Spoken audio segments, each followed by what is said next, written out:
la suegra contra su nuera y la nuera contra su suegra. ¿De qué habla Jesús ahí? ¿A qué se refiere? Ahí se refiere más que nada que habrá división por causa de las prioridades. Alguna vez un escriba, en Lucas 10, quería capturar a Jesús. El escriba sabía el Antiguo Testamento y le dice: Señor, ¿cómo puedo yo heredar la vida eterna? Y el Señor le dice: ¿cómo se resume en la ley? ¿Qué lees ahí? Y el Señor finalmente se ve ahí que la ley se resume en dos, o sea, la palabra de Dios: amarás a Dios sobre todas las cosas y amarás a tu prójimo como a ti mismo.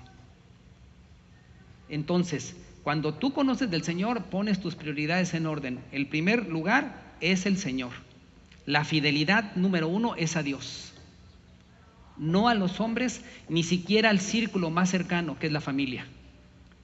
Y por eso Jesús hace un señalamiento ahí del padre, de la madre, la nuera, la suegra, el hijo, etcétera, ¿no? O sea, porque aún los círculos más íntimos tendrá uno que poner al Señor por encima de ellos.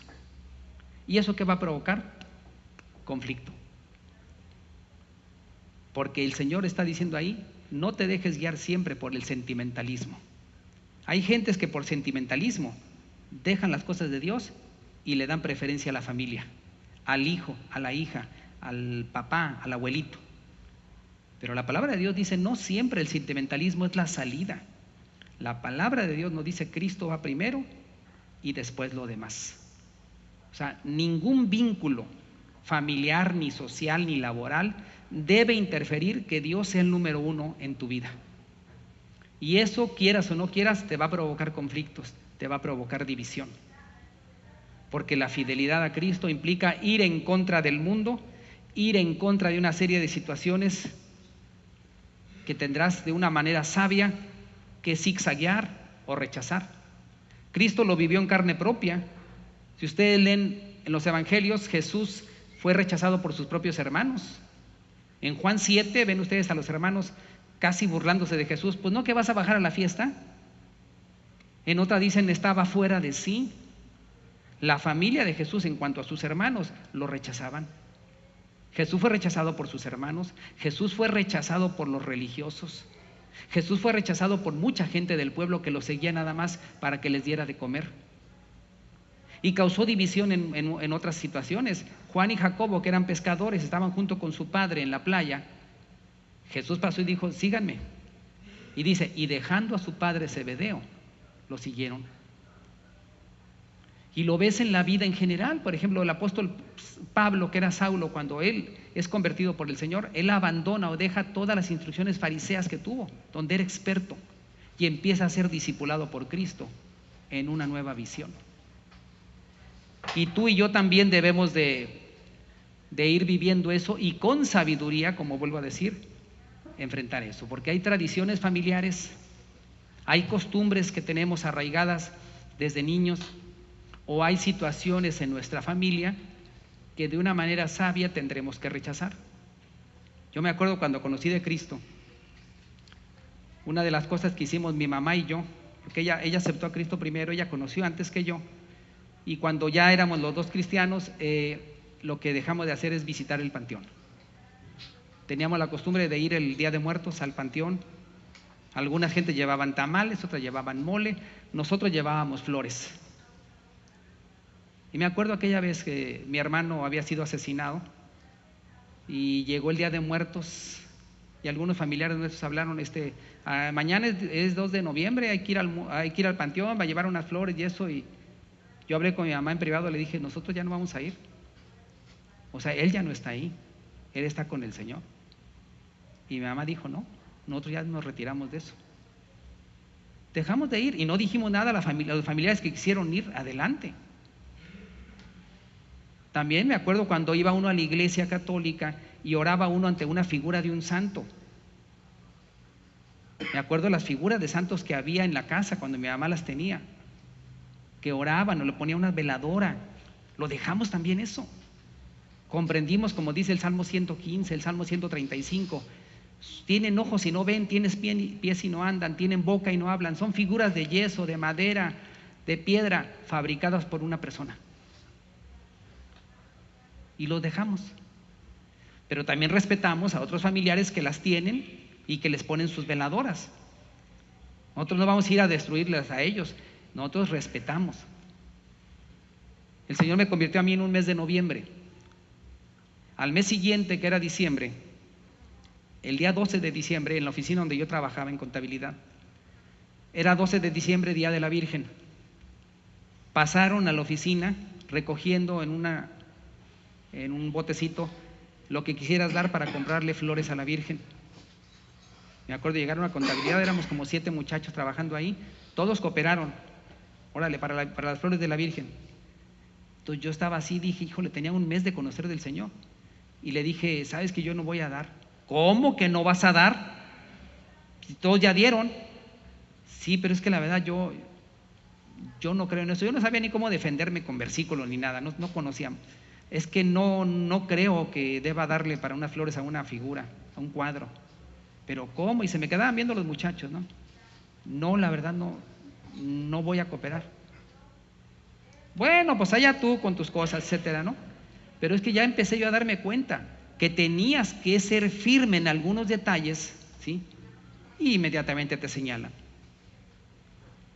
Cuando hice eso, inmediatamente me pusieron como 5 o 7 apodos los muchachos el aleluya, el monje que camina y todo eso. Yo nada, me quedaba callado, aguanté toda una serie de situaciones, pero es parte de la vida cristiana, donde tú tienes que sacar tu bandera, por decirlo de una forma, y mostrar, ¿sí?, que tus prioridades se han modificado, que ahora tú tienes al Señor como primer lugar y después del Señor a tu prójimo, tu familia, tus compañeros de trabajo, tus vecinos, tanta gente, ¿verdad?, la que uno puede amar. Pero el Señor va en primer lugar. Por eso dice, el que no prefiere, el que prefiere a su padre o a su madre más que a mí, el que no aborrece a su hijo, a su hija, por causa de mí, no es digno de mí. Y no se refiere literalmente, como alguna gente lo llega a interpretar, a aborrecer a la familia, no. Se refiere a querer más al Señor, a tener por encima de la familia al Señor. Entonces, eso crea división, pero también te voy a decir una cosa, eso crea convicciones. Una vez le compartí el evangelio a un muchacho allá en San Luis Potosí, Francisco Martínez, me acuerdo de él, y estaba muy entusiasmado. Dijo, ay, sígueme explicando, y me daba un tiempecito para compartirle, y dijo, no, sí quiero saber de esto, estaba muy motivado. A la siguiente semana me dijo, ya no quiero que me hables. ¿Qué pasó, Francisco? ¿Por qué? Es que mi esposa me dijo que ya no ande metiéndome en estas cosas y no quiero saber ya nada. No quiero tener problemas con mi esposa. Como quieras, Francisco, no hay problema. Ya dejé de hablarle, ¿verdad? O sea, respeté. Pero la esposa le dijo, y dice, es más, mira, y sacó la cartera y me enseñó una estampita de niño de Atoche. Ya la llevaba ahí. Dijo, y esto me dijo mi esposa que lo debo de traer aquí en la cartera. Y pues bueno, yo no insistí, dije, pues estábamos en la oficina y todo. Tiene uno que seguir adelante, o sea, el que tú tengas convicciones, el que tú marques el ritmo como Cristo lo dice, no quiere decir que otras gentes lo van a hacer. Cada persona, ¿sí?, es responsable. Nosotros somos responsables de sembrar y de amar y de confiar que la semilla que nosotros aventamos, Dios sabe a qué lugar va a llegar. Pero sí, no hay que ser tan drásticos en eso de que el que no aborrece a padre o a madre por causa de mí. Hay personas que cuando conocen de Cristo no se acercan a sus familiares incrédulos. Me acuerdo una vez de una abuelita que me dijo, ay, cómo extraño a mi nieta, pero desde que se convirtió a Cristo y todas las cosas ya ni viene a verme, ya ni me saluda, como que me dejó a la deriva. ¿Por qué? Porque la abuelita tenía veladoras, tenía figurita de esto y de aquello. Hay gente que hace así, conozco de Cristo, me aparto de todos, y llegan a un ritmo de vida, a un estilo de vida puro cristiano aquí. Ándale, rápido, puro cristiano. ¿Aquel es cristiano? No, ese va para afuera. ¿Qué pasa? ¿No se han acordado de un versículo que dice, vosotros sois la sal de la tierra? Vosotros sois la luz del mundo. Somos llamados para estar entre la comunidad como sal. Somos llamados para hacer luz en medio de gentes que están en la oscuridad, no para estar arremolinados nada más. Entonces, por eso nosotros causamos división, porque tenemos, ¿sí?, las prioridades diferentes al mundo. Ahora, ¿cómo lo define Cristo? Hay una parte en Juan 16 que dice Cristo: en el mundo tendréis aflicción, mas confiad en mí, yo he vencido al mundo. Vamos a ponerlo más claro. En el mundo enfrentaréis un montón de problemas, mas confíen en mí, yo los sacaré adelante. Y hay otra parte en Corintios 1 que dice: la palabra de la cruz es locura a los que se pierden, pero para nosotros, los que creemos, es poder de salvación en Cristo Jesús. Entonces, la palabra del Evangelio, tu vida cristiana, ¿sí?, para unos será locura, los que no conocen del Señor, pero para otros será salvación, para ti será edificación. Ahí ves cómo vivir en Cristo va a ser una situación donde tengas que aguantar tormentas, pero si sabes que el Señor va adelante, saldrás victorioso. Entonces, ¿qué le está diciendo Cristo a los discípulos en esta primera parte de Lucas 12, 49-53? A los discípulos le dijo: vengo a traer fuego, aquí habrá juzgados y habrá salvados, y la presencia mía en medio. Vengo a ser bautizado, clavado en una cruz. La vida cristiana, discípulos, apóstoles, implica sufrimiento, y vengo a traer disensión. Primero soy yo y después tus familias. Y sí, se dice que cuando lees en la historia secular, de los 11 apóstoles, bueno, Judas se ahorcó, los otros apóstoles, los 11 apóstoles, incluido después el 12º apóstol que fue Pablo, tuvieron muertes como mártires, con excepción del apóstol Juan. Se dice que Pedro fue clavado en una cruz. Cuando lo estaban clavando, Pedro dijo: no merezco morir igual que mi maestro, y lo pusieron de cabeza. Murió crucificado con la cabeza hacia abajo. Tomás se dice que fue a la India y allá también lo crucificaron. Andrés murió, pero lo crucificaron con una cruz en forma de X, que incluso esa cruz le llaman la cruz de San Andrés. Bartolomé fue desollado. Y si ustedes leen la vida de los apóstoles, todos ellos pagaron con una muerte violenta, dolorosa, con excepción de Juan, que murió de viejito en la isla de Patmos, donde el Señor le reveló el Apocalipsis y él lo escribió. Juan murió ya cerca de 100 años. Pero vemos aquí entonces que deja muy claro Jesús a los discípulos, ¿sí?, que seguirlo a él no es una vida muy cómoda. Seguirlo a él implica sufrimiento, implica dolor, pero al final está la victoria. Y luego regresamos a Lucas 12. Ahora Jesús se voltea y ahora habla a la multitud, al segundo grupo. Vean versículos 54 en Lucas 12, 54 a 56. Decía también a la multitud: cuando veis la nube que sale del poniente, luego decís: agua viene, y así sucede. Y cuando sopla el viento del sur, decís: hará calor, y lo hace. Hipócritas, ¿sabéis distinguir el aspecto del cielo y de la tierra? ¿Y cómo no distinguís este tiempo? Ahora Jesús está hablando a una multitud donde, como les digo, está la gente del pueblo y están los fariseos, porque los fariseos seguían las pisadas a Jesús, estaban siempre en todos lados. Sabían que había sanado a aquel leproso, sabían que había sanado al paralítico, sabían que había levantado de los muertos a Lázaro, y a la niña, la hija de Jairo, también la resucitó, al joven, el hijo de la viuda de Naín, la resucitó. Sabían todo.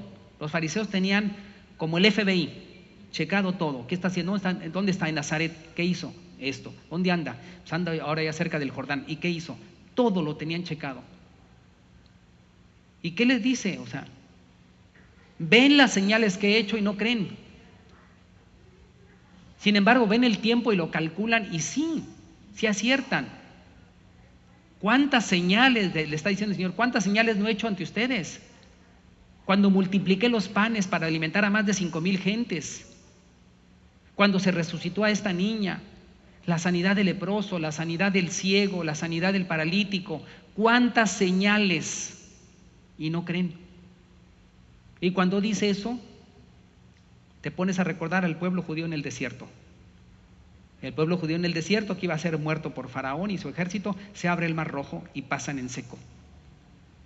Y después tantas señales, la nube que los cubría del calor, la columna de fuego que les daba calor en medio del frío, el maná que caía 2 veces al día, las rocas de donde salió agua para que bebieran ellos y hasta los animales, su ropa que no se desgastaba, las codornices y tantas señales que el Señor les dio a los judíos, que eran millones en el desierto, y no creían.